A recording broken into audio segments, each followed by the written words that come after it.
twongeye kubasuhuza kandi tubahaye ikaze mwese mukurikirana ndetse n'abamayininga Bitcoin Satoshi, aho muherereye mwese mukomeze kugira amahoro.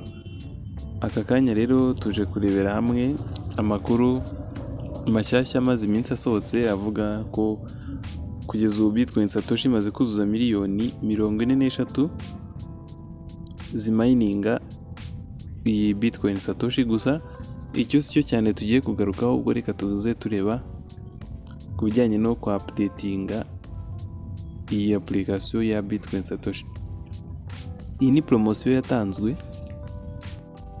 kugira ngo ifashe abantu bose bamayininga iyi Bitcoin Satoshi babashe kubona cyangwa babashe kuzamura hash rate yabo binyuze muri my hash. Iyi rero kuyizamura nta kindi, upfa kuba ufite account kuri Twitter ugafollowinga account ya DEO, ukaza gukora nk'ibi ngibi tugiye kubereka muri ino video. Ukimara kubikora tayari account yawe bahita bagutegerezaho gato nk'iminota 5 bikabanza ikarefreshinga synchronizinga.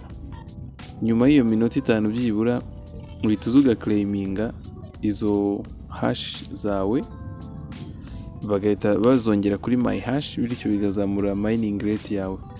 Tudatinze rero reka turebe neza uburyo babikora intambwe ku yindi, nyuma nawe uze kubikora ubuhabwe ibihumbi 50 bya hash.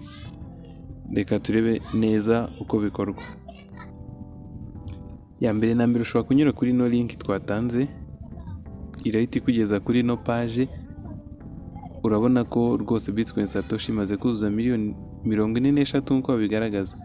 Urahitamo rero niba ukeneye application unyuze kuri website cyangwa se uciye muri Google Play Store. Hano duhisemo Google Play Store, irahita directinga n'ubundi kuri Google Play Store uzukora handitse update. Tubivuze ko iyi ngiyi ushobora no kuza hano muri Google Play Store utiruta kuri link ukiyandikiramo Google Play Store direct ugahita uyidownloadinga. Ibi ngibi byo ntago tubyitaho niba ufite storage ihagije muri telefone. Iyi ni byatewe nuko storage ya telefone hano yakoreshwaga yari ifite storage ntoya, bisaba ko hari application amwe namwe abanza gukurwamo kugira ngo byorohe ibashe kuba yabona umwanya. Nkuko bigaragara n'undi ni application ifite umwanya mutoya, megabyte 2.4. Upfa kuba uzifite kuri telefone ufite umwanya uhagije, barakubwira yuko iyi application itayemera ho irajyamo nta mananiza. Hano rero usanze nabwo application muri telefone yawe ufitemo storage ntoya, ibi ngibi uzahitamo application n'undi zimwe na zimwe uvanamo. Ahangaha application izahita yemera noneho itangire kuba downloaded bitagoranye. Urategereza bitewe na connection ufite. Ahangaha urabona ko irimo kuba downloaded paka bigeze ku 100% nk'izindi application zose.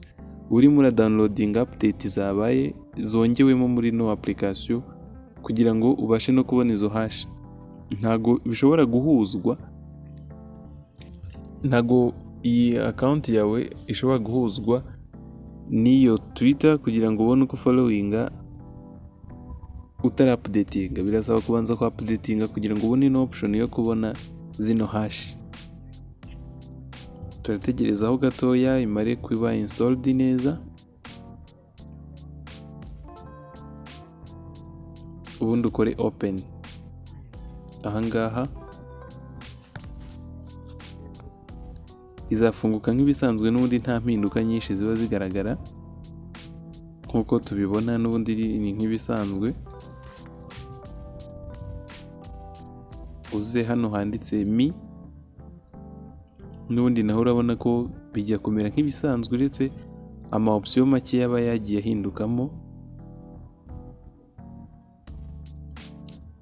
Kuri personal settings niho hajemo impinduka nkiya, gusa reka twe kubyitaho tuza hano kuri mining niho dukeneye cyane, aba ariho twirebera.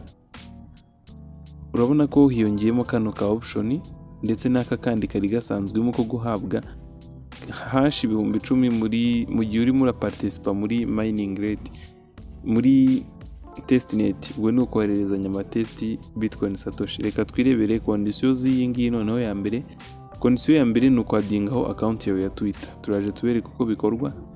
Condition ya kabiri ni ugufollowing your account ya Twitter bakweretse. Condition ya gatatu ni ugutegereza by'iminota 5 ubundi ugakora hano handitse receive hash. ibyo ni byo byonyine bisabwa gukora, nizo kondisiyo enye zisabwa kwitondera ubundi ukabikora neza. Reka tuze hano handitse add Twitter account, aho uyizi uhita uyandikamo, cyangwa se waba ufite account kuri Twitter ukajya kureba kuri Twitter yawe kugira ngo utaza no kwibeshya ugashyiramo ibitari byo. Izina rya Twitter bitandukanye na biriya tubona inyuma, hari amazina abiri mu buryo bubiri butandukanye. Izina ritangizwa n'akamenyetso ka arobase, niko kaba ari unique, amazina wenda ashobora guhura ariko username niri itangirwa na arobase iba ari imwe, ntabwo ijya ihinduka. Iyo rero niyo uza ukandikamo hano, ubaye utayibuka neza ushobora kujya kuyireba kuri Twitter ukaza ukandikamo. Iyi ni Twitter account yanjye, ukaza uyandikemo. Ni byiza gucekinga neza ugasuzuma koko ko ibyo wanditse ari byo, utaba wibeshye. Wamara kubyandika ugakora confirm. Ahangaha batubwira ko account yabaye successfully added, urakora close, ubundi uze ukore urabanza ugiye kureba iyi account. Ushobora kujya muri Twitter ugasacinga kwa DAO akarongo ko hasi org ukayifollowinga.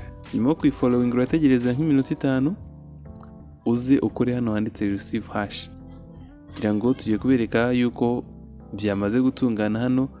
Nyuma yuko iyi video wenda yari yahagaritsweho gatoya kugira ngo dutegereze iyo minota, nyuma rero uraza ukore kuri receive hash, uhita ubona ibyo tugiye kubereka hano ku ifoto.